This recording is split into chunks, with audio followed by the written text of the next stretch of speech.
right? What do you want to do tonight? The same thing we do every night, Pinky. Try to take over the world.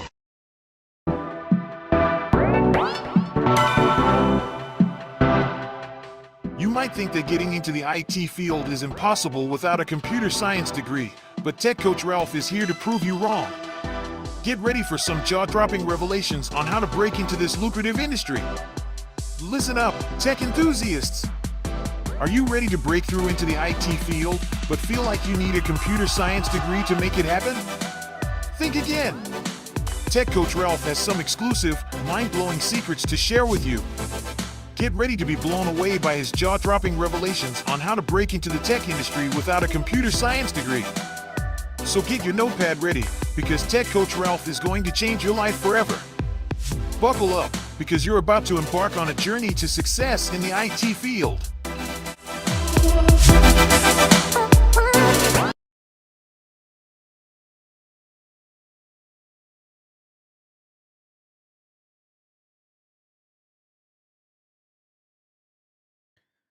Good morning, good morning, good morning. How is everyone doing on this beautiful, beautiful Saturday morning? This is Tech Coach Ralph, and we are engineered to win. Yes. So it is the number show, the men lie, women's lie, and numbers manipulate. Yes. So we're going to get into our show today. And I have a hard stop today around 10:30 because I am going on the Tech Niche Tips channel to have a conversation with Joseph about QA, about tech sales, all that good stuff. So we are not going to be here forever today. We don't have that much review today as well. So we are in a good spot. Welcome, welcome everybody. Let me just say what's up to my friends and family today. So we got my guy in the building. We got your car. Salute to you as well, your car. And we got Ferris in the building. Ferris, you know what? After I got out of jiu-jitsu yesterday, I went to your channel. I'm like, I thought we were supposed to be streaming, and I saw I changed. I'm like, oh, come on, Ferris. What are you doing to me here? What are you doing to me here? And we got my sister in the building, Trap and Slay. Good morning to you as well, Trap and Slay. And we got Darcel in the building. Darcel, good morning to you as well.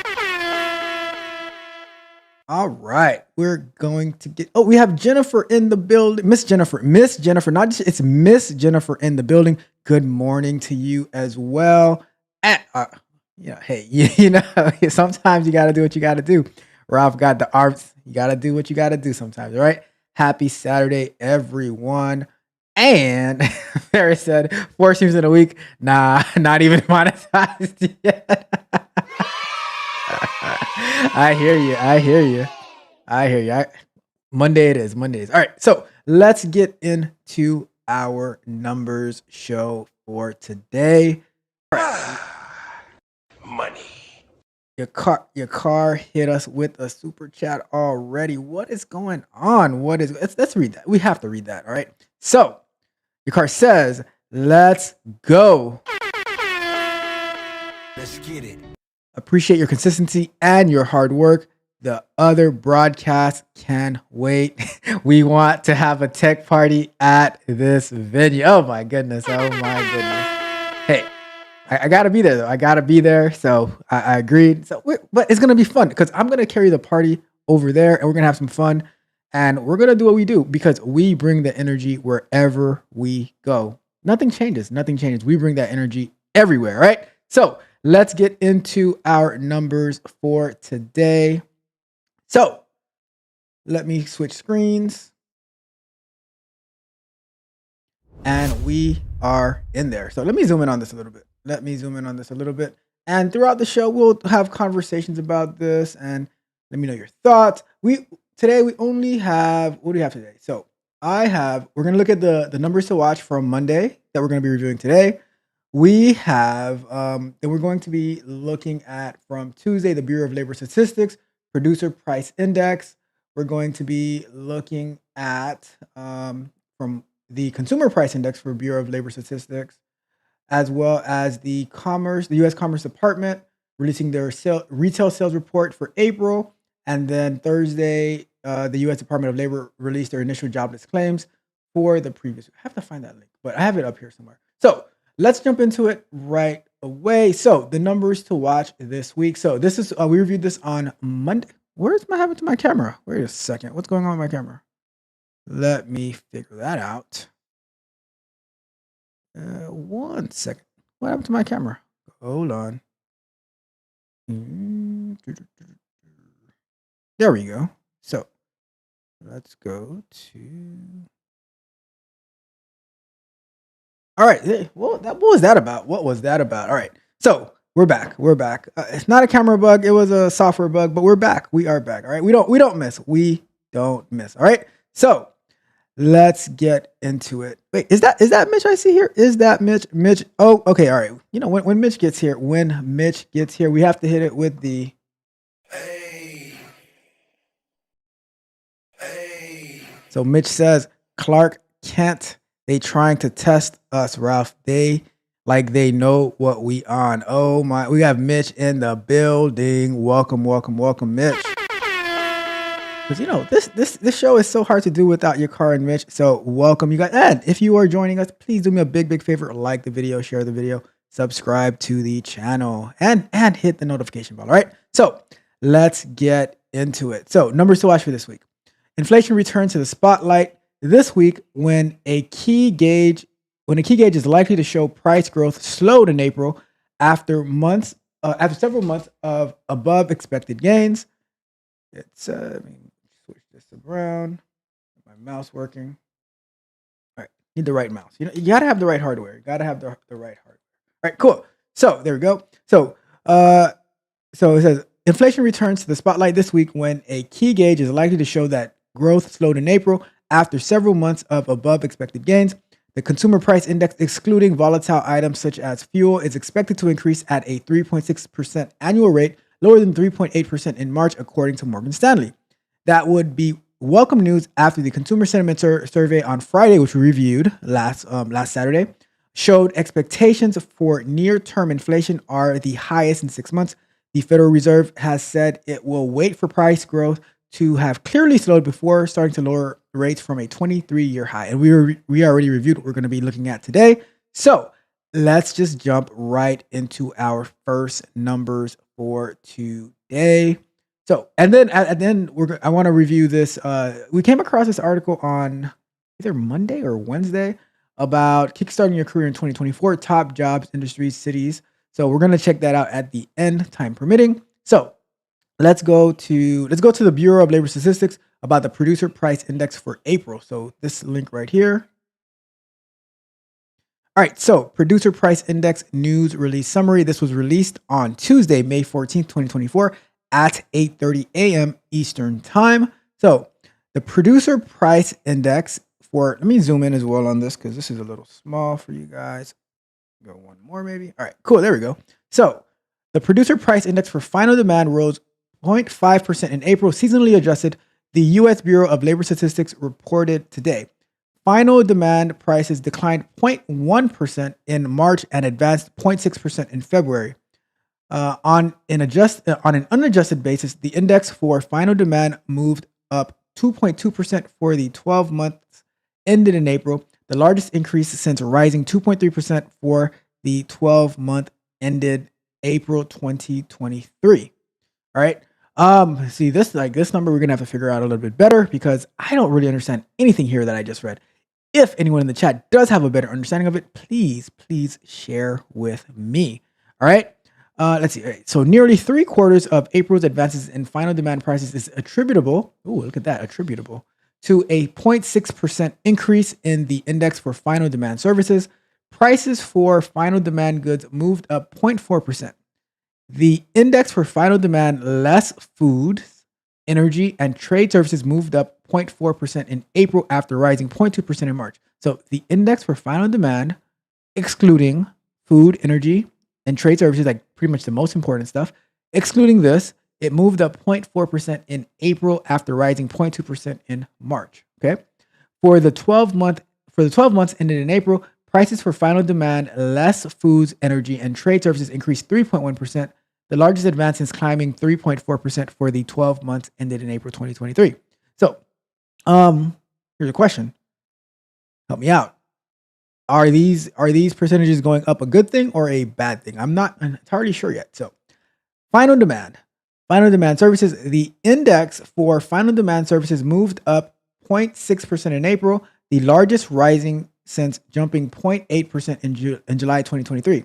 70% of April's increase can be traced to prices for final demand services less trade, transportation, and warehousing, which advanced 0.6%. Margins for final demand trade services rose 0.8%. Trade indexes measure changes in margin received by wholesalers and retailers. In contrast, final prices for final demand transportation and warehousing services decreased 0.6%. All right, I'm going to go to the chat because I'm just reading, not really sure what is going on with this. Maybe we have some better insight. All right, so Mitch hit us with the men lie, women lie, numbers manipulate with the A. Trav says she loves the Jeezy soundbite. Yes. All right, what do we got going? Let's see. So let's say here. So your car says that's like saying I'll fix the leak in the pipe when the water pressure dies down. Too late by then, you already wasted all the waters. And that gets a message. All right. And that he's actually referring to the lowering the interest rate. All right. I see what you're saying. Give me a second. I got you, Ferris. Gotcha. There we go. All right. Yeah, it's the I got you. There you go. Hopefully that fixes that for you. All right, so let's go to. All right, cool. So let's keep reading. So we are at. I think we got to over here. Product detail. So final demand goods, I think we're at. Prices for final goods demand rose 0.4% in April after decreasing 0.2% in March. Most of the advance is attributable to the index for final demand energy, which moved up 0.2 or 2%. Prices for final demand good less food and energy increased 0.3%. In contrast, the index for final demand foods declined 0.7%. All right, so so let's read this and we'll try to understand this table because maybe the table is easier to understand than all this wording up here. Nearly 3/4 of April's advance in the index for final demand goods can be traced to a 5.4% increase in gasoline prices. Okay, the index for diesel fuel, chicken, eggs, electric power, non-ferrous metals, and canned, cooked, smoked, or prepared poultry also rose. So prices are going up, which I guess I don't know. I guess it's not necessarily a good thing. Conversely, price for fresh and dry vegetables fell 18.7%. And I wonder if this is because, or I don't know. When it comes to farming, is this like the summertime? I'm guessing is around the time that prices would go down for fresh and dry vegetables. I'm not entirely sure, but I think in the wintertime it's going to be more expensive, and in the summertime it's going to be because there's going to be more products, more crop and stuff like that. I could be wrong. Let me know. The index for residential natural gas and for steel mill products also declined. All right, so let's look at this real quick. All right, all right, so let me check the chat real quick before we get into the graph. Mitch said for a consumer it's bad, for a business it is good, and your car says final demand, it's like a packaged product or branded product that is independent of the commodity. For example, tech is final demand, but lithium, cobalt, titanium, etc., are derived demand. Oh, okay. Look at that. Dropping that knowledge on us. I like it. Love it. And all right. So let me see anything else. Let's see. And then your car also said derived demand, meaning because the iPhone is in demand, so are these other raw material goods. But the derived demand is from the iPhone, not the raw materials themselves. What?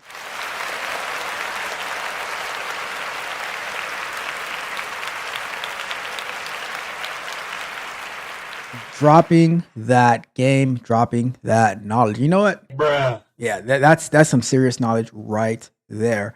And Midge says, your car, break it down. Easier than that? What? Easier than that, Midge? Okay, you're asking for a lot now, Midge. You're asking for a lot because that was very, very clear. So from my understanding of the derived demand is the actual iPhone product, but the other, like whatever it takes to make the iPhone, those are in demand as well. But the final product, the derived demand is the iPhone, not what it takes to make them, from my understanding. Right? So that makes that everyone else, does that make sense to you? Because like that makes and I'm gonna read the other one more time, just because now I have something to compare it to. So the final demand is like a packaged product or a branded product that is independent of the commodity. For example, tech is the final demand, but lithium, cobalt, titanium, etc. are derived demand. Okay. We with you. We are with you. All right. Love it. All right. So let's look at this graph really, really quick. All right. Let me zoom out so we can see. All right. Maybe I can. Let me do this. We're gonna go here. And we're going to go here.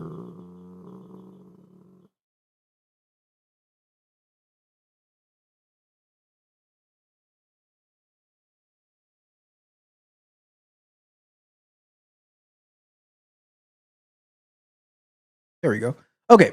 So let's take a look at this table A, monthly and 12% changes in selected final demand prices. Final demand price index is seasonally adjusted. So total final demand, which would be, as your car explained, is the packaged product or the branded product. So total final demand, it went up 0.2% in April from 2023. And let's see. So in 2024, so 2023, 0.2%. In 2024, it's 0.5%. In March, it was negative 0.1%. And then the final demand, excluding food, energy, and trade, in 2023 of April, it was 0.2%. And in April of 2024, it's 0.4%. So it had a 0.2% increase.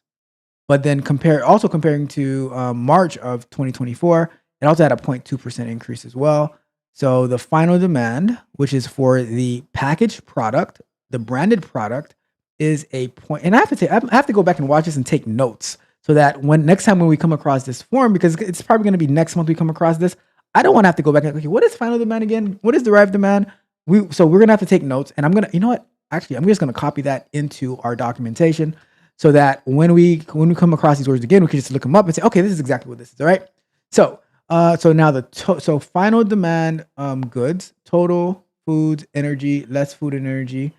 So the total is from April of last year, it was negative 1% for the total. It's 0.4% for this year. So it's like a 0.5% increase this year from year over year. And then from the month of March, it was negative 0.2. So that's like a 0.6 from March to April. And then for food, it was negative 0.7 last year to still negative 0.7 this year. So does that mean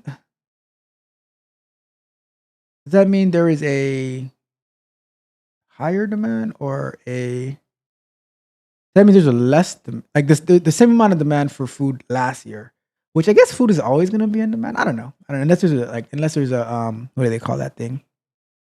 A famine or something. Imagine that, a famine. That would be crazy. All right. So, and it doesn't mean that it dropped that drastically. So the final demand for food in March was zero point 0.4, and now in April it's negative zero point 0.7. That seems like a big drop. But the energy demand was negative 1.3 in March, and now it's 2 in April. I don't know. These are some big changes. I don't know. Let's see what the chat says. Let's see. What does the chat say? Okay. Talk about breaking it down even easier. The car says final demand frosted flakes, derived demand corn. Okay. And Mitch says no, not frosted flakes, cinnamon toast crunch. And kicks. Yeah. You guys are too funny. And let's see. Ferris says PPI increase bad, PPI decrease good. PPI measures the average change in selling prices. Indicator average changes in cost over time used to determine Fed rates and inflation. Okay. You see, dropping that knowledge. All right.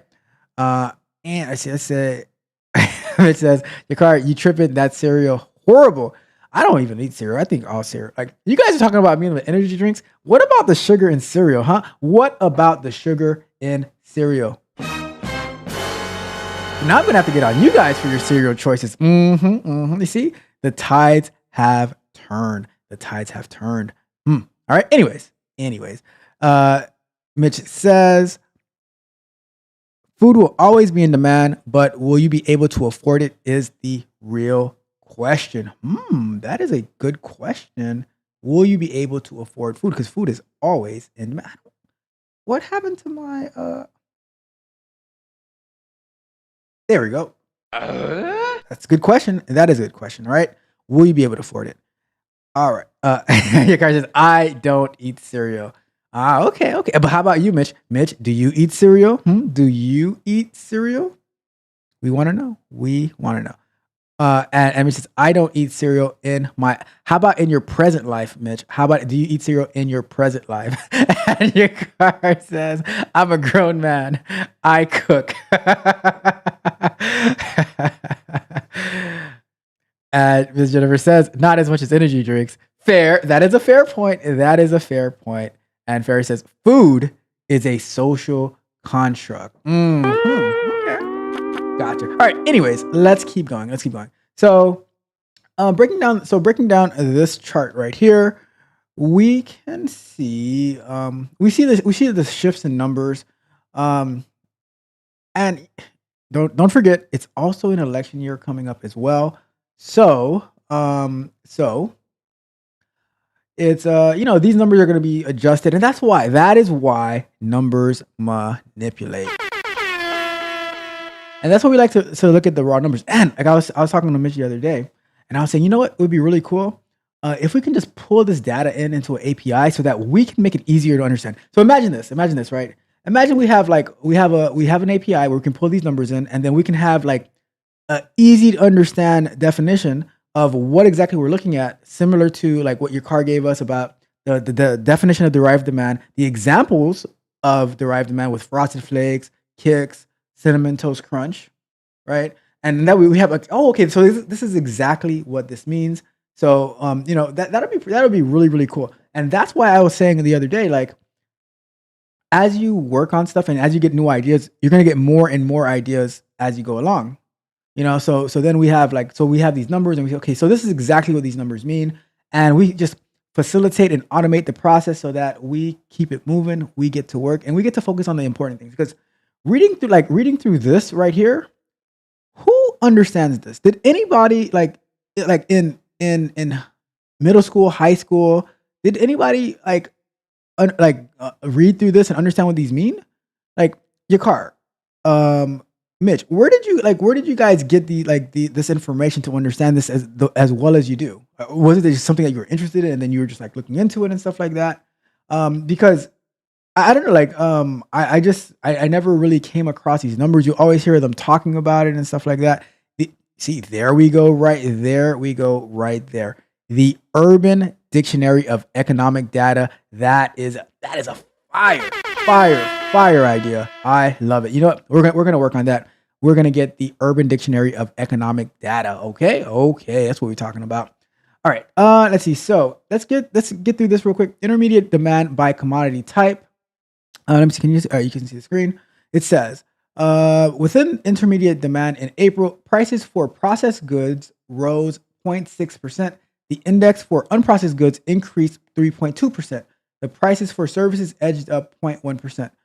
So if Mitch or your car or Ferris or whoever can drop in the chat, what is processed goods and what is unprocessed goods, so we can get an understanding of the difference, because the processed goods only rose up 0.6%, but unprocessed 3.2%, which is a high jump. So what does that mean? Right? So processed goods for intermediate demand, the index for processed goods for intermediate demand advanced 0.6% in April, following a 0.5% decrease in March, leading the increase. Prices for processed energy goods rose 1.6%. The index for processed material less food and energy moved up 0.4%. In contrast, prices for processed food and foods and feeds declined 0.2%. For the 12 months ended in April, the index for processed goods for intermediate demand decreased 0.5%. And what is intermediate demand? That's a good. I skipped over that one. What is intermediate demand? So, product detail: a quarter of the April advance in the index for processed goods for intermediate demand is attributable to a 3% increase in prices for diesel fuel. A quarter of the April advance in the index for processed goods for intermediate demand is attributable to a 3% increase in prices for diesel fuel. The index for gasoline, primarily basic organic chemicals, commercial electric power, ethanol, and confectionery material. They're trying to kill me with these words. Confectionery material also moved higher. Conversely, prices for beef and veal fell 5.9%. What? I gotta go steak shopping. Gonna go splurging on some steak. The indexes for iron and steel and for utility natural gases also decreased. All right. Unprocessed goods so let me check the chat real quick, see if there is let's see what's going on in there. Maybe let me see. So it says, so Mitch said, makes sense for people to understand. We don't want to assume everyone knows what we're talking about. That is a good point. That is a good point. And let's see. Facts. We can never assume. And let's see here. So Mitch says processed goods can be physical or fake, intangible. Oh, okay. All right. And so your car says it's 4 categories to goods. And Miss Jennifer says people are starting to grow their own foods and shop at farmers markets. The crude changes in processed foods are giving some people allergies. Yeah, I think it's way more than allergies as well, because if you ever look at the ingredients, you can't even pronounce most of those words, right? So I remember Anton was talking about the other day, like shop on the outer aisles, right? You know, where the eggs and the milk, and then like the beef and stuff like that, and then the vegetables, everything in the middle shelves. Try to avoid those. Try to avoid those. You know, even like honestly, like I don't use we don't use here like the vegetable oils and stuff like that. I saw some you know, presentations on like what they were originally used for, and I'm like, this is not a good sign. Not a good sign. You know, it's crazy. It's crazy. Anyways, let's see what else do we have here. So your car says unprocessed. Oh, sorry, I don't do. Huh. Oh, it says unprocessed, still in their natural. Okay, makes sense. And then minimally processed may have cleaned or washed in some way. Okay, gotcha. Nice. You see, look at that fire information. We are winning here. We are winning. Okay. Where were we? So we have think we're at here. Unprocessed goods for intermediate demand in April. Unprocessed goods, they are still in their natural state, right? Unprocessed goods still in their natural state. So let's read it like this, right? Goods that are still in their natural state for intermediate demand. In April, the index for goods in their immediate state. So you guys remember in like elementary school when like you would use.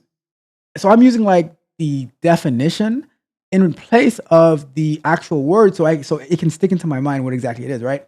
So in April, the index for goods in their natural state for intermediate demand moved up 3.2%, the largest advance since rising 4.6% in August 2022. Leading the April increase, prices for goods in their natural state, or energy in its natural state material, jumped 8.2%. The index for non-food materials in their natural state, less energy, advanced 1%. In contrast, prices for food stuff and feed stuff in their natural state fell 0.2%. For the 12 months ended in April, the index for goods in their natural state for intermediate demand declined 4.6%. All right. And then let me just read this. And then I think is there anything else? Let me see. I think we're going to move on. Let me see. We're going to move on after this one. But yeah, this is, and I'll drop this link in the chat as well if anyone wants to dive deeper into it. But let's go to, where were we? We're here, and Mitch says, did I miss one? Oh, so your card says, processed added preservatives and significant change from natural state. Okay, makes sense. And Mitch says, can a cow be unprocessed before you eat it? If you eat hamburgers? That is a good question. And your card says, ultra processed has significant change with added preservatives and packaged for long keeping. Interesting. See, look at that. Look at that. All right. So what else do we have? All right, cool. So we are going to, let me see, what else? Is there anything else in here? I'm going to drop this link in the chat for anyone who wants to dive deeper into it, because we can spend the entire show just reviewing this one, but we have some more stuff to review though. And let me just read this last one before we go to our next one. It says, so your card says, yes, technically it's not about how you cut or grind the meat. It's more about the time from farm to market and how a company handles the meat. Some will just ship frozen, others will add. Oh, you see, look at that. And Ms. Jennifer says, if you eat after you kill it. Oh, interesting. All right, let's go back to let's see what's next over here. We got sister in the building. Good morning to you as well, sister. Welcome to the show. We are just going over the weekly numbers for this week to see, and we've come up with some great ideas. We are going to create the Urban Dictionary of Economic Data so we can easily parse through this information, go through it faster, have a good understanding of what is going on in our economy. We're going to stop letting people tell us what's going on. We're going to understand it for ourselves. All right. So let's get into the Bureau of Labor Statistics will release the monthly consumer price index, which measures inflation through price of goods and services. Let's take a look at this one. All right. So economic news release, consumer price index. This was released Wednesday, May 15th, 2024 at 8:30 a.m.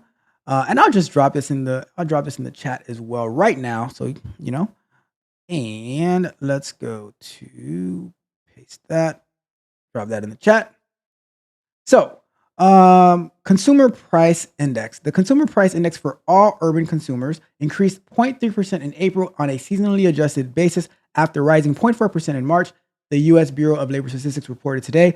Over the last 12 months, the all items index increased 3.4% before seasonally adjustments. The index for shelter rose in April, as did the index for gasoline. do they mean by like housing when they say shelter? Am I missing something here? Is that housing they're talking about? I don't know. Um, as did the index for gasoline. Combined, these two indexes contributed to over 70% of the monthly increase in the index for all items. The energy index rose 1.1% over the month. The food index was unchanged in April. The food at home index declined 0.2%, while the food away from home index rose 0.3% over the month. So the food at home, so I guess the food that you eat at home declined 0.2%, while the food that you eat out, dining out, I guess, rose 0.3% over the month.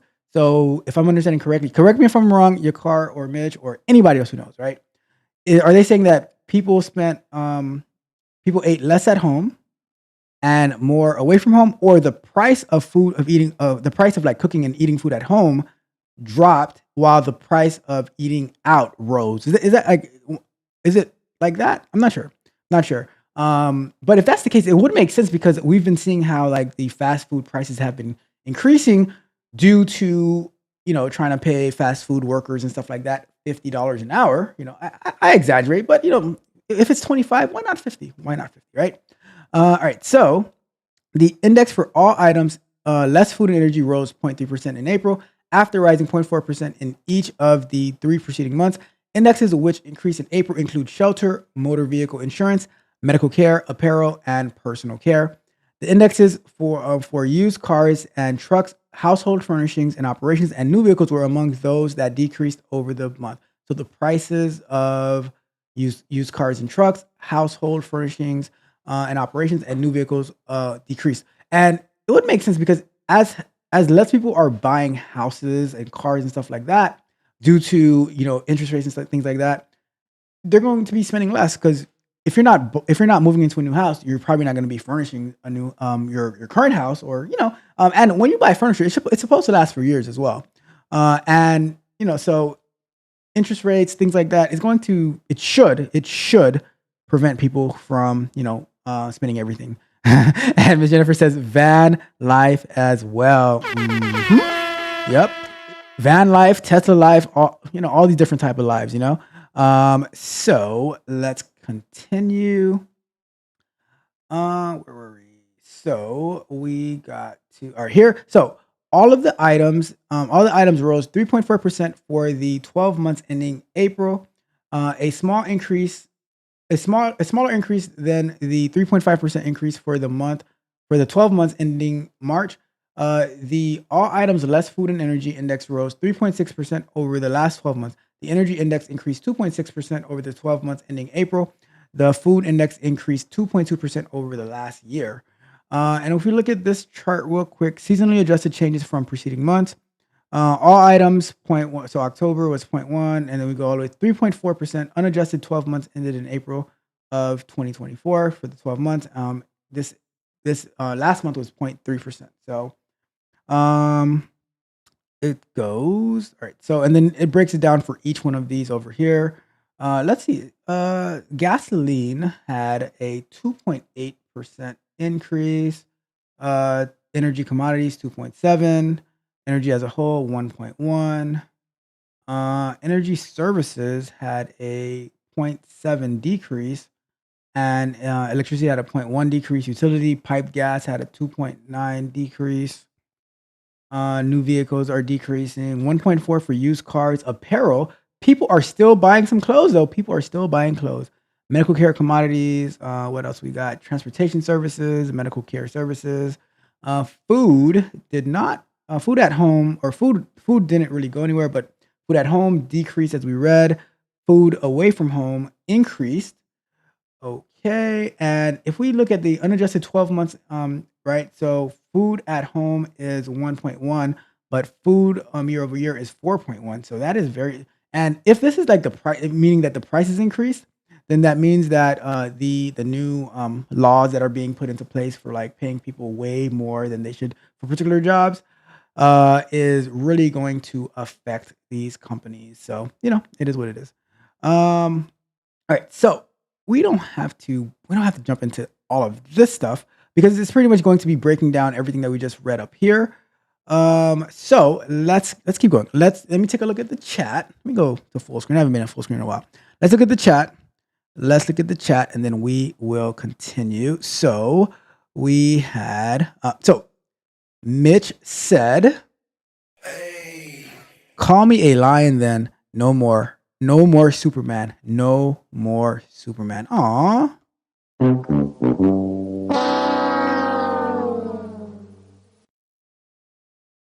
And your card says, how would you do your intro then?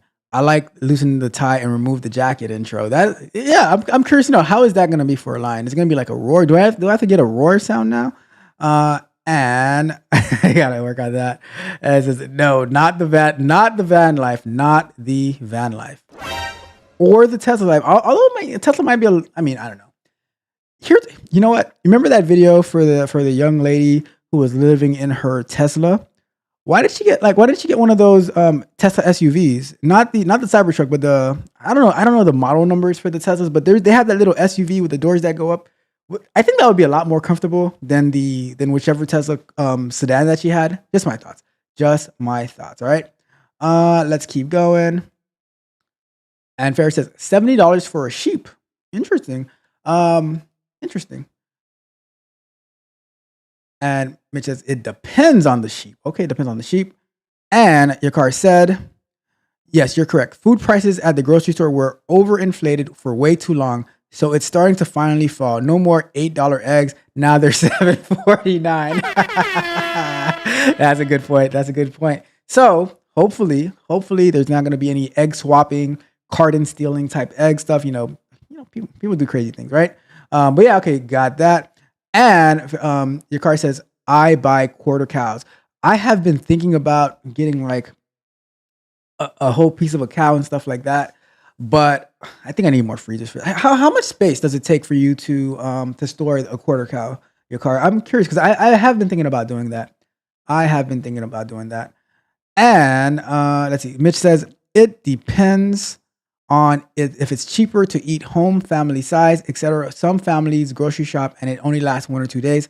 Same price as if you eat out. It just depends. Oh, that is interesting insight. Message.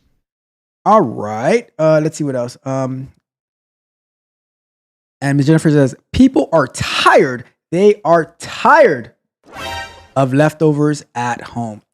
I know some people who it's like, oh, I can't eat leftovers. I'm like, yeah, but you don't really have the money to not eat leftovers.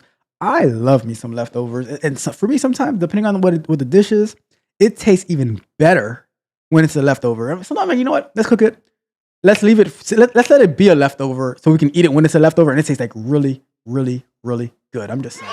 I love leftovers. And people are like, oh, I can't do leftovers. Like, number one, you probably should. And number two, you don't know what you're missing. Right? And Mitch says, cost of goods have increased. Most people can do the same type of grocery shopping they used to do. And most people can't do the same type of that is true. Like I remember, like I used to buy these particular type of eggs, and they were in a yellow carton. Like the yolk was so bright and stuff like that. And then the price doubled. I'm like, all right, I'm out. Nope, not happening. I'm not buying these eggs anymore. So, and Sister said, Hannah Wu Tesla life, living that Tesla life,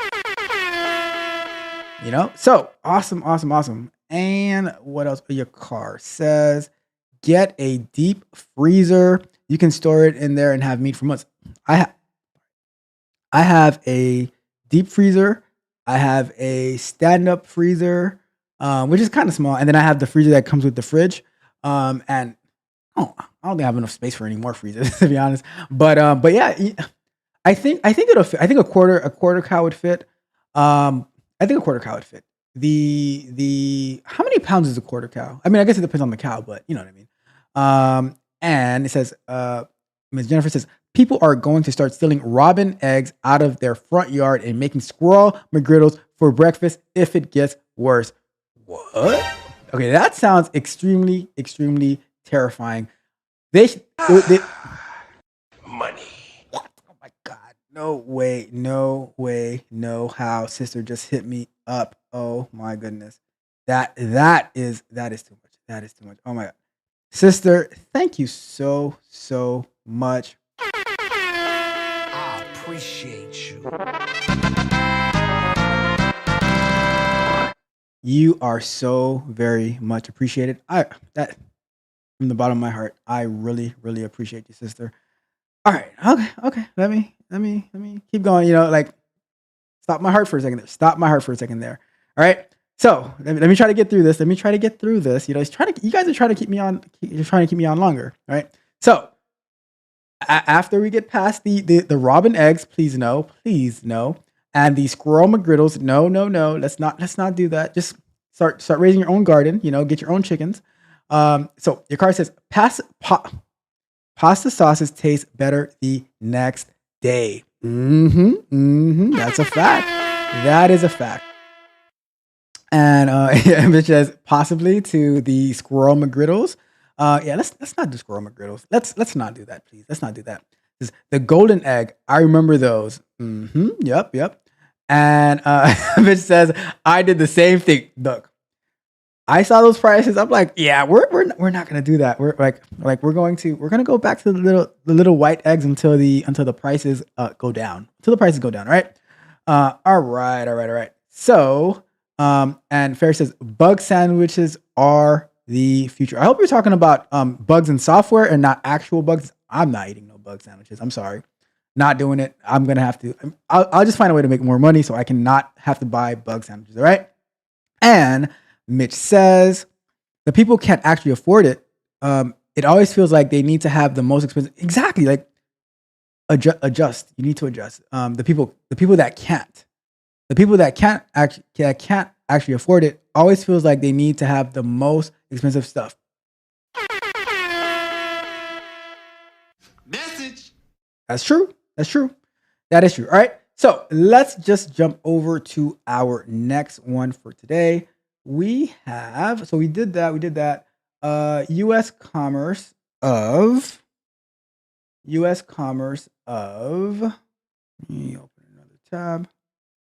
And we have let me zoom in on this one. This is from the United States Census Bureau. The advanced monthly sales for food services, for retail and food services, released Wednesday, May 15th as well. Let's see. Let me get some more zoom in on this. Oops. Go back to the top. All right. So this is a short one, right? So it says advanced estimates for U.S. retail and food services. Did I miss anything? All right. No. So advanced estimates for U.S. retail and food services sales for April 2024, adjusted for seasonal variation and holiday and trading differences, but not for price changes, were $705.2 billion, virtually unchanged, plus or minus 4%, or 0.4% from the previous month, but up 3%, plus or minus 0.5% above April of 2023. The total sale for the February 2024 through April 2024 period were up 3%, plus or minus 5.5% from the same period a year ago. The February 2024 to March 2024 percent change was revised from up 0.7%, plus or minus 0.5%, up to 0.6%. All of that, right? Retail trade sales were virtually unchanged from March 2024, but up 2.7% above last year. Non-store retailers were up 7.5%, plus or minus 1.6% from last year, while food services and drinking places were up 5.5%, plus minus 2.1% from April 2023. So, what I'm gleaning from this right here is, and I'll drop this link in the chat for you as well, because you guys should also go and read this on your own, so that you can get that good understanding. And because we're gonna do this every week going forward. Now, like this is our third week, I believe, we're doing this, and we're just gonna keep going because we need to get a good understanding. And as we do this, we're gonna start building out our urban dictionary for economic data, so that we can break it down into terms that we can easily digest and easily understand. Because guess what? This is the play, right? This is the play. They use all these complicated words so that we can be disinterested, and that we can just like, this is too hard, too complex. let's move forward. Let's go and figure. Let's go do something else. But if we like the more knowledge you have, the better decisions that we can make. And that's why we are spending the time, and that's why I appreciate so much everyone who joins, because this information, it's not like it's not necessarily exciting, but we can make it exciting. And if we have the focus of this is going to help us be successful and help us win, then we can make it interesting in our own way, and then we can get that victory from there, right? So that's one of the things, and that's why I appreciate your car so much. That's why I appreciate Ferris so much. That's why I appreciate Mitch so much. I appreciate Miss Jennifer. I appreciate Sister. I appreciate everyone, and shout out to you, Adrian Robertson. I'm gonna check Robertson. I'm gonna check out your message in a second. But yeah, so that's the point of this channel. That's the point of this show.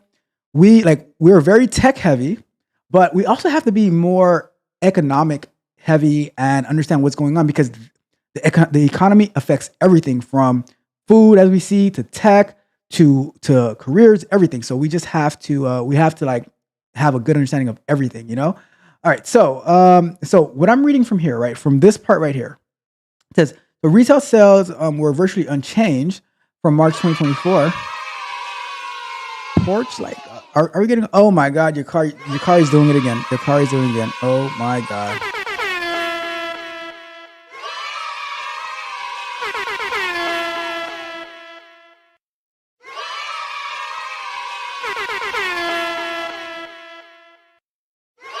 Oh my, it's still going. It's still going.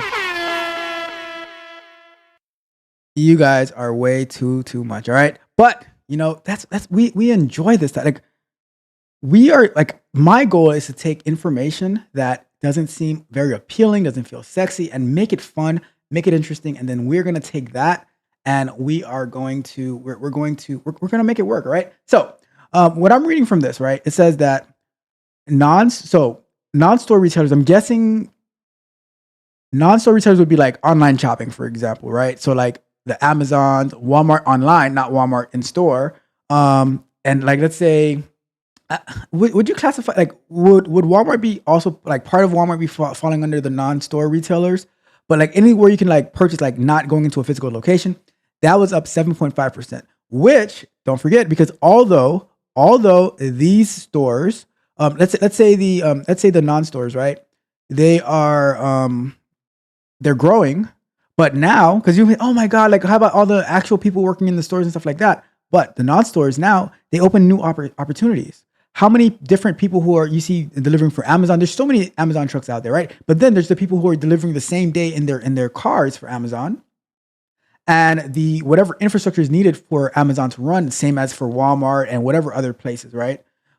So when we see these numbers, we and that's why numbers manipulate, because they'll say you'll be watching news and say, oh my God, the non-store retailers are taking over all of the and they're putting out the people who are working inside of the actual stores and stuff like that. But what about the non-store retailers giving people opportunities to work in different ways, right?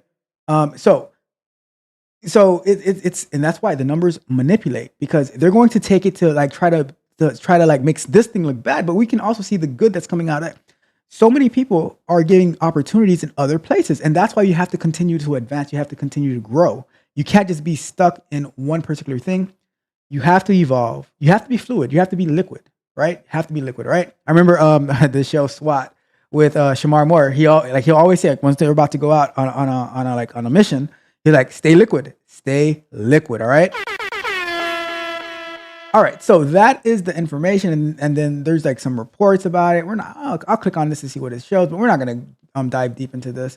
It's pretty much the same information, and with more detail, nothing serious, right? So let's just jump over here. We are at the U.S. Department of Labor will release its initial jobless claims for the previous week.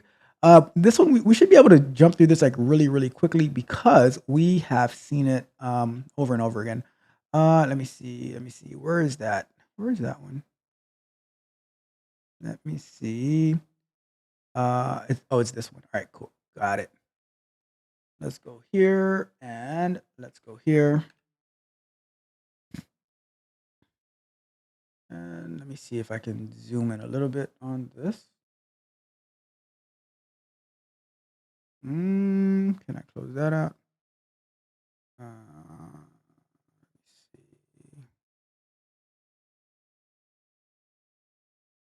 And maybe I could move this. Can I move that? I guess I cannot move that. All right. There we go. All right, let's do that.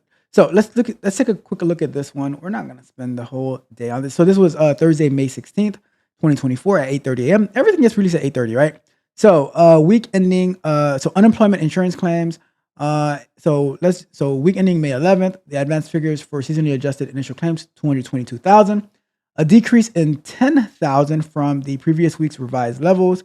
So there were 10,000 less initial claims from the previous week. The previous week levels was revised by 1,000 from 231 to 232. So that means that once all the numbers came in from the previous week, that it was actually 232,000 initial claims. So that means overall there were about 232 newly unemployed-ish people who are making claims of unemployment.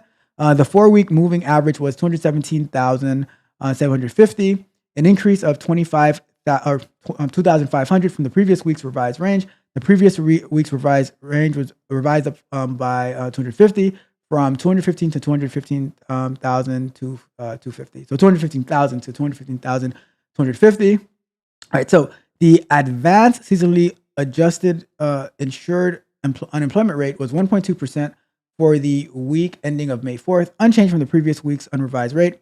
The advanced numbers for seasonally adjusted insured unemployment during the week ending of May 4th was 1,794,000, an increase of 13,000 from the previous week's revised levels. So insured unemployment rate, it went up by 13,000 from the previous weeks. The previous week's level was revised down by 4,000. So the insured unemployment rate was down after being revised. So after all the numbers came in, it was instead of 1,785,000, it was 1,781,000, which would be it could be a good sign depending on how you interpret it. It could be that people like just gave up and stopped looking for employment and submitting this information, or it could be, so it's going to be a mixture. It's going to be a both. Like, so some people got jobs. Some people said, you know what, I quit. I'm not doing this anymore. They were like this. They were like, I hate it here. I want to go home. and that's unfortunate. That is unfortunate, but we're good. So the 4-week moving average was 1,779,250, a decrease of 750 from the previous week's revised range. And the previous week was revised down. I'm not going to read this long number again, but it just dropped down by 1,000, right? And then we are looking at the 1,000 and seasonally adjusted uninsured employment. We looked at, this is very similar to last week. Let's go and look really quickly. Seasonally adjusted. So this is the on our urban dictionary for economic data, we're going to put these, because Yakara hit us up with these last week. I'm going to document them so that when we are reading this chart, we can easily understand exactly what we're looking at. And these are like the moods and the sentiments. I forgot exactly what each one of them stood for, but that was last week. I'm going to get it. And next week, when we go through it, we're going to be able to piece together exactly which is which. But seasonally adjusted uninsured unemployment, we have from over a year ago. This is over a year ago. So we have, it's, pretty much the data that we just read. Unadjusted data, the advanced numbers of actual initial claims under state programs, unadjusted was a total of 196,725 in the week ending May 11th, a decrease of 13,325. So there were less initial claims from last week to this week. The seasonal factors had expected a decrease of 4,405, or a 2.1% decrease from the previous week. That's a pretty big, so this decrease is pretty big compared to what they were expecting. There were 199,654 initial claims in the comparable week of 2023. One thing I haven't looked, right? I need to look. What is when they say like the state programs? What is this? Is it like state workers or something like that? I don't know, but I have to make a note of that to look into that. The advanced unadjusted insured unemployment rate was 1.1% during the week of ending May 4th, a decrease of 0.1 percentage points from the prior week. The advanced unadjusted levels of insured unemployment in state programs totaled 1,693,065, a decrease of about 50,000 from the preceding week. The seasonal factors had expected a decrease of 62,000. So the expectation was 62,000, negative 3.6%, but we only got 50%. So we missed our mark from what we expected.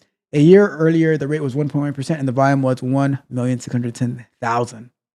All right. Let's see.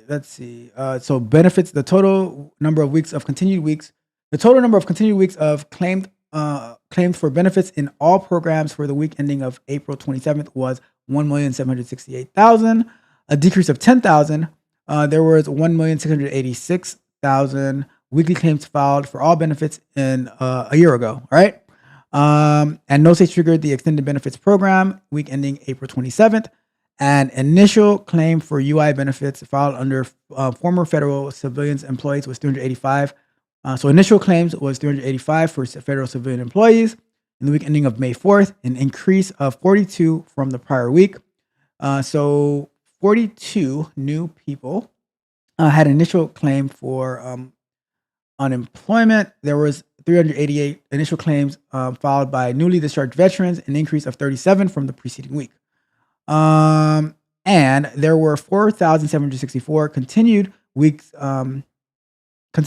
claimed filed by former federal civilian employees at the week ending of April 27th, a decrease of 266 from the previous week. Newly discharged veterans benefits totaled 4,339, a decrease of 31 from the prior week. All right. And then the highest insured unemployment rates for in the week ending of April 27th were in New Jersey. Mitch is always leading the way in New Jersey, followed closely by your car with 2.3 in California, Massachusetts 1.8, Rhode Island 1.8, Illinois 1.7, New York, Alaska, Nevada, Washington, Connecticut, and Minnesota.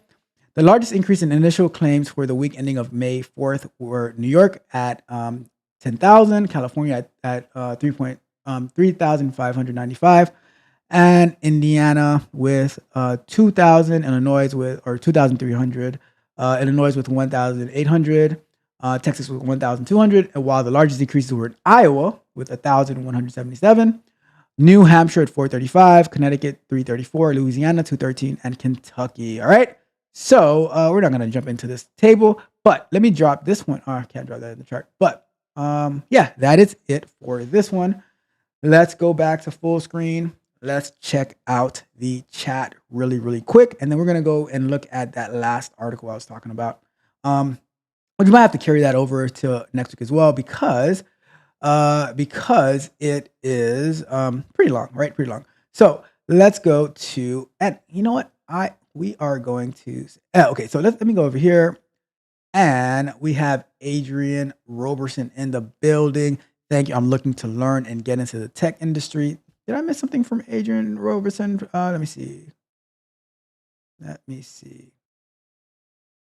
Okay, there we go. Here we go. Welcome. I'm new here from the Bag Chasers. Welcome. So happy to have you here. And Adrian said, I'm looking to get into the tech industry. Well, you have came to the right place, all right? You have come to the right place. We work. If you want to get into the tech industry, you can go and you can I still recommend, taking a course and stuff like that. But if you want to gain that idea how it is, the work ethic and stuff like that, you are at the right place because everyone here, we work, right? Not the company we work, but we work, okay? So welcome. And it says that's why we joke and learn at the same. We have so much fun here. We have so much fun. We have parties. We have tech parties. We do everything. But the number one thing is getting the work done. All right? Because if we don't, then all of a sudden we're gonna have to face DJ Khaled. And he's gonna tell us, "Congratulations, you played yourself." And we don't want that happening. All right? So everyone, let's clap it up to your car for that membership bomb.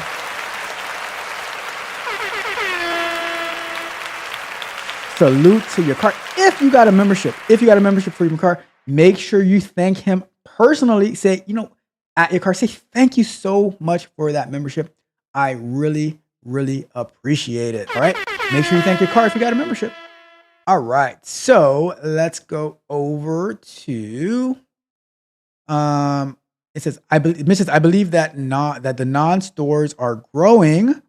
And Mitch also said, and when they say that there are only about two big ones, Amazon and possibly Walmart. Yep, because I see Macy's is closing, JCPenney's is closing, everywhere is closing. And Mitch says, stay liquid. SWAT says, stay liquid. All right, you got to be liquid. You have to be able to adjust and to adapt to whatever the situation is. All right. And it says, and say that in the truck. Okay, I got you. See, Mitch and I, we watch the same shows. I have to go get caught up on Chicago PD. I love Chicago PD. Probably will never visit Chicago, but I love Chicago PD. All right, just saying. And Ferris says, I see a lot of people that quit their jobs and took sabbaticals are regretting it now.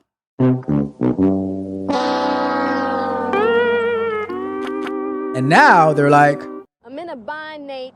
and I don't want anyone to have to ask Nate for anything. Like, reject Nate. All right. Nate might be a very nice guy, but don't ask Nate for anything. Okay. And it says, Mitch says, it means like Medicaid programs. Like, okay. So, okay. Gotcha. Perfect. And, Mitch had said, some, not all. I agree. They thought it would be easy to get a job again if they wanted one, but it is tough right now. That is true. Hard times, golden age is over.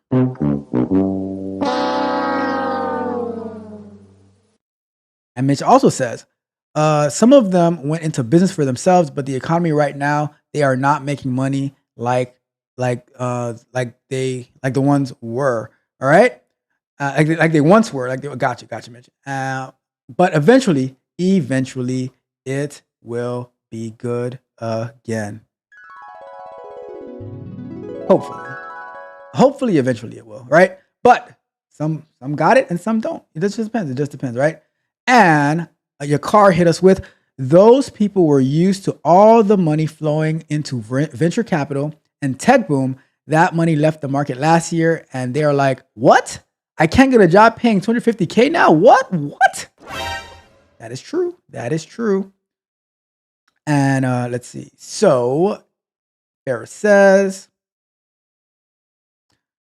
contracting or just general entrepreneurship, cybersecurity wise, not a good time to quit because no one is really hiring like that unless you do contracting for government. And if you're doing contracting for government, you're probably going to need one of those security clearances, and I heard those are not cheap and those are not quick to get as well. So, and a lot of times companies want you to come in with your clearances because they're not trying to give it to you, right? So keep that in mind.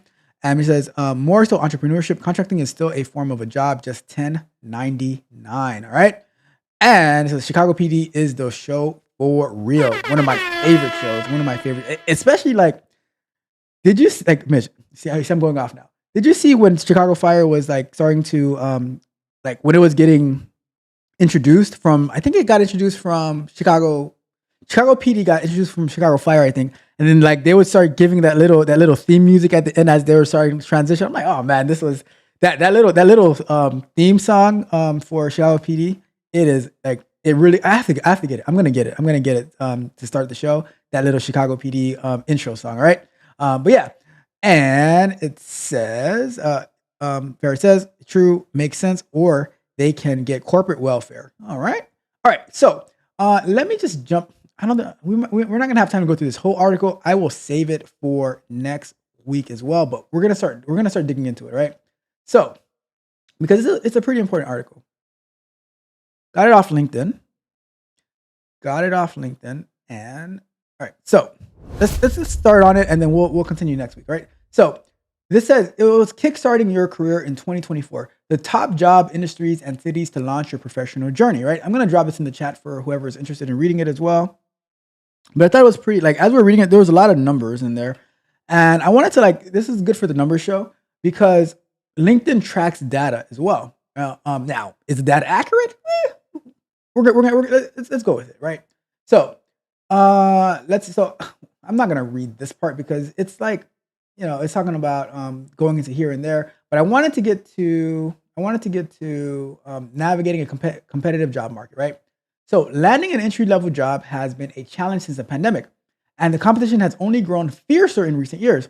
New grads are not only competing among themselves, but also with recently laid off white collar workers in industries from tech to consulting. As a result, career starters have had a harder time finding work than the general population. Bruh. All right, so this is the data right here, right? The LinkedIn hiring rate, which tracks the pace at which LinkedIn members update their profiles with new jobs each month, was down 9.6% year over year in the US in April. So this LinkedIn hiring rate, it tracks the pace at which LinkedIn members update their profiles with new jobs each month, right? So from when somebody goes on LinkedIn and changes it from one job to another, or you have that green banner of open to work to not open to work anymore, right? So I guess that's how they're tracking it. So that is down. So that means less people are getting jobs or changing jobs or getting new jobs each month, year over year. So down almost 10% of people being able to either switch jobs or get a job, right? Meanwhile, applications for open roles are on the rise. We've seen a 14% jump in applications per open role from November 2023 to March of this year, according to LinkedIn data. So more people are applying, less people are getting hired. And we can expect competition for entry-level roles to grow more intense in the coming months, with 32% of younger workers planning to change jobs, according to a recent LinkedIn survey. And get this, right? Get this. They have, how many boot camps are out there? Like just QA boot camps alone, there are thousands of them. And they're all kind of teaching you the same basic information that's not really going to prepare you for the job market. They don't teach you about Agile. They don't teach you about Jira. They don't teach you about the actual tools and technology. They don't teach you much about Git and everything like that. So now they just give you a general information. And this is going to be most boot camps, right? They're just going to give you this general information. And then when you come into it, you're like, oh, I'm ready. And it's like, you're not ready. You're not ready. And now they're going to take the people with more experience. Even if the person has, let's say like, even if they have a little bit more experience than you, they're going to take them, because the closer you get to the requirements, the better your chances are.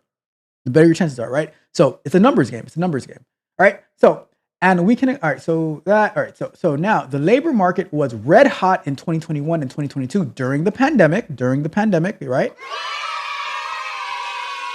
Georgetown University public policy professor and Labor Department chief economist Harry Holzer.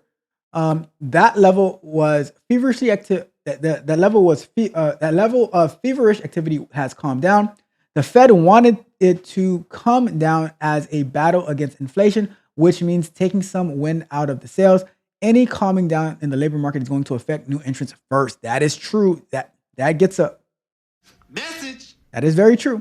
Employers' overall hiring projections for the class of 2024 are down 5.8% from last year, according to a survey from the National Association of Colleges and Employers. Despite the competition, industries experiencing staff shortages like education are ripe with opportunity. Even in sought-after fields such as tech and finance, companies are still hiring. In tech, demand is going to remain strong despite layoffs, Holzer says. The tech sector overhired during the pandemic. It was inevitable that the sector's hiring would get back to a more sustainable track. So that's what I told you. So all these people who are doing these boot camps, getting these programs, they might have been laid off, and now it's harder to get back in because as I said, the grown-ups are here to play. The grown-ups are here now, and so now you have to work hard. You have to work so hard so that you can actually have the skills that you need. You need to have the skills. So, and I say work. Put something out there in the public domain so that you can get feedback and get criticism. People might hate it. People might actually hate it. But guess what? Who cares? Because the goal isn't for people to love it or love you. The goal is to get experience and put something out there and make it better. Take the feedback, take the criticism, and whatever it is that you built, make it better. Don't be in your fifis. Make it better. And now you expand and you make it grow. And now you go out there and win. Because to me, a true portfolio is what you have out there in the public so that people can love it. People can hate it. Who cares? It's out there. add value into the world, and now people can see what you can actually do. And now you go from there, right? You go from there, right? So let's see. I'm gonna stop it here, right? I'm gonna stop it here. We're gonna pick up next week from explore jobs and industries on the rise to get started. And it depends on how much we have next week, right? But that's the plan. That is the plan. All right. So let's go. Let's wrap it up for today, right? Let me read the chat before we wrap it up. I'm gonna go over and jump over to the Techniques Tips channel at 11 a.m. Right? The link should have been circulating in the chat, but 11 a.m. We're gonna be talking about QA, gonna be talking about tech, gonna be talking about tech sales, all that good stuff. Great conversation, great things happening. So I'm gonna jump over there after I get through the comments, and we'll go from there. So I'm looking forward to seeing you there. So let's see, where are we at? So it says, let's see. Mitch says, I also think if you don't have to quit your job, then don't listen to the internet. That is a fact. That is a fact. Message. Don't just quit your job if you don't have anything else lined up, right? Because some people say, oh, because when you quit and then now you have that drive, but it still takes either people buying your product or your services or somebody else giving you, or another company giving you the opportunity. I had somebody that I was helping out last year who, because they had just quit. They had just quit because, I was like so mentally burned out because of the situation that we're in and everything like that I just quit. And guess what? Now their situation became way worse by them being unemployed, and their stress and their mental health became way worse. And they wanted to go do software engineering, QA, and stuff like that. And they're like, oh, but this is what we're getting paid compared to what I was making. I'm going to go back to what I was doing before. And now, I don't know what they're doing now, but so don't just quit, because you just quit, you might make it a lot worse on yourself. Okay. All right. Let's keep going. Get some water.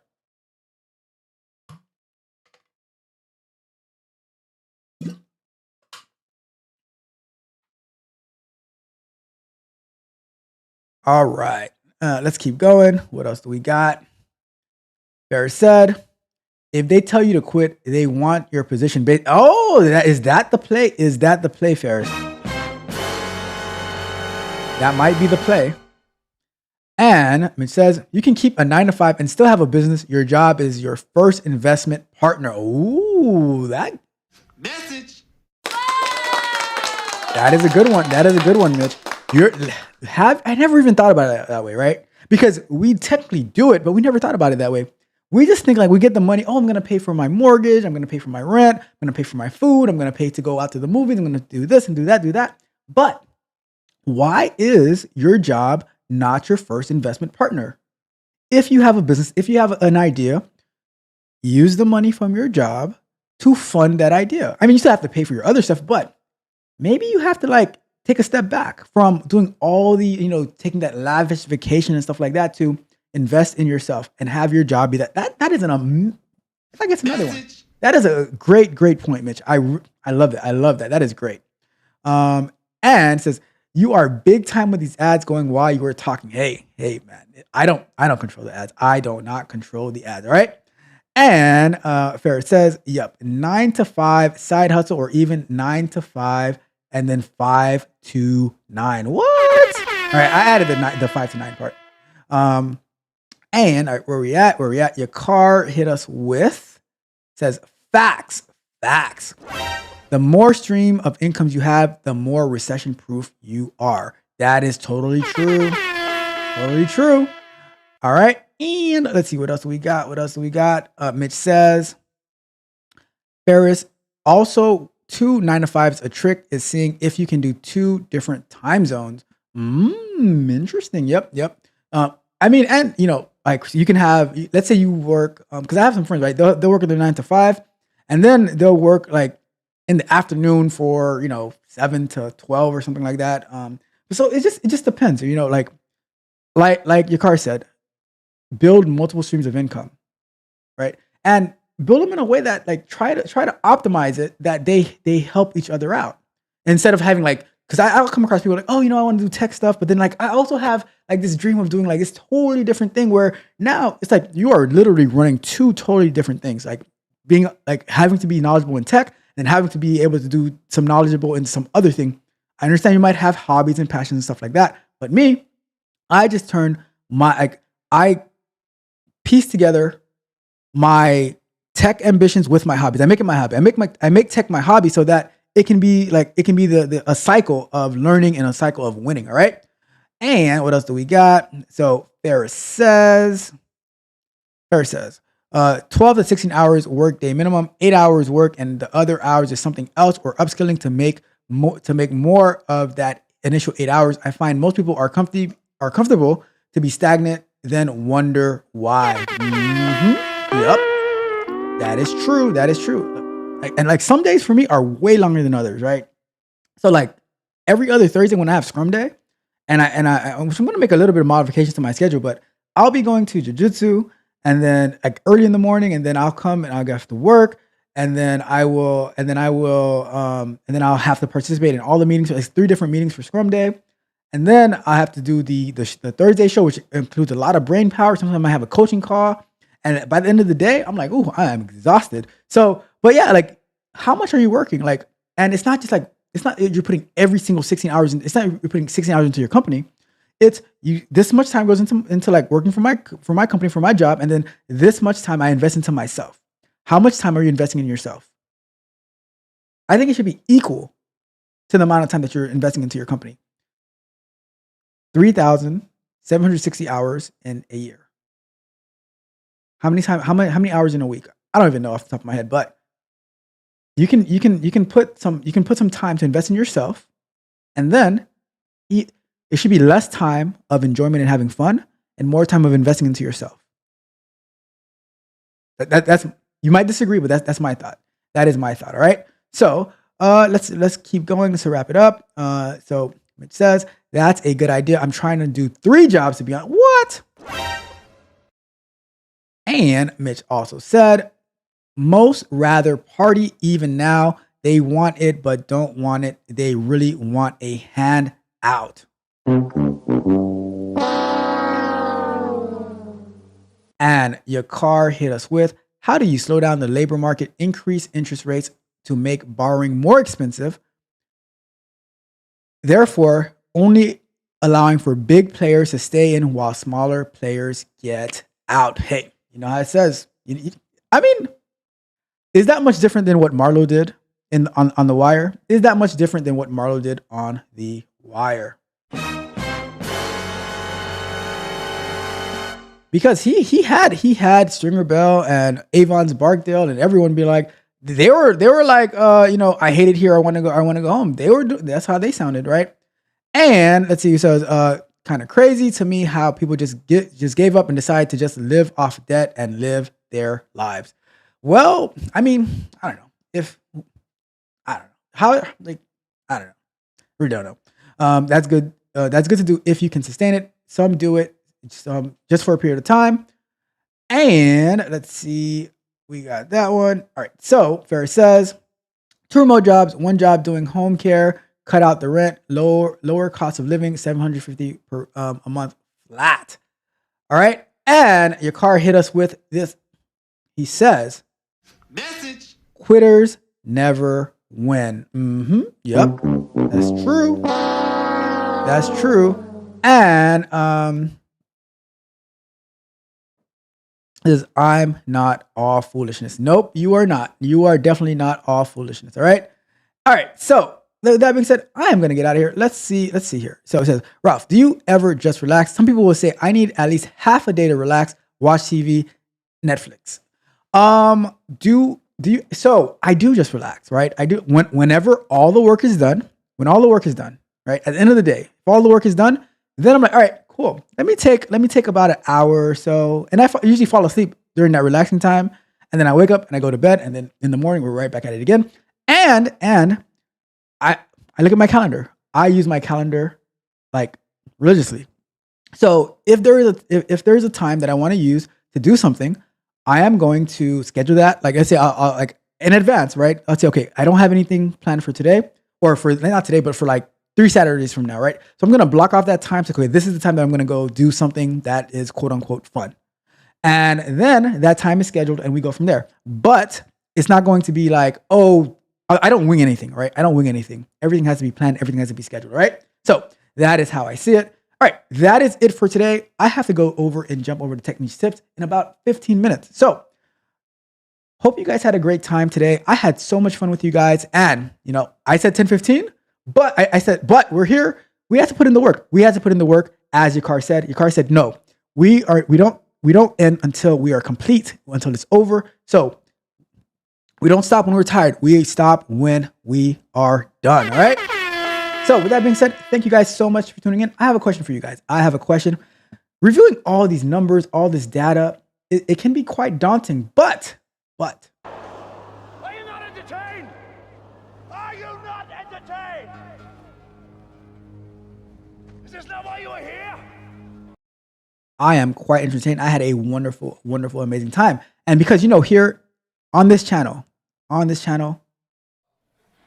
I mean, all we do is win, man. You know that. all we do is win, win, win. And on that note, you guys know what it is. Yesterday's price is not today's price. Today's price is not. I repeat, it is not tomorrow's price. One more thing. Price of the brick going up. As your car said, the big players are kicking out these smaller players. So guess what? Guess what that means? We have to be the big players. We can't just sit around and be the small players and get kicked out. We have to be the Marlowe of the tech industry, of the economic industry, all of that good stuff, right?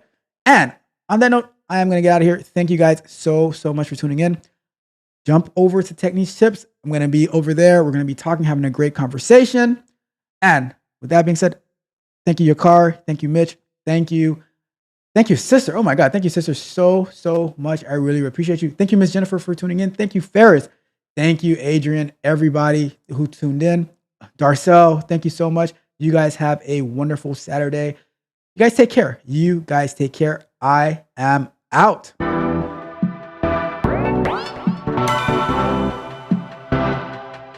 You might think that getting into the IT field is impossible without a computer science degree, but Tech Coach Ralph is here to prove you wrong. Get ready for some jaw-dropping revelations on how to break into this lucrative industry. Listen up, tech enthusiasts. Are you ready to break through into the IT field, but feel like you need a computer science degree to make it happen? Think again. Tech Coach Ralph has some exclusive, mind-blowing secrets to share with you.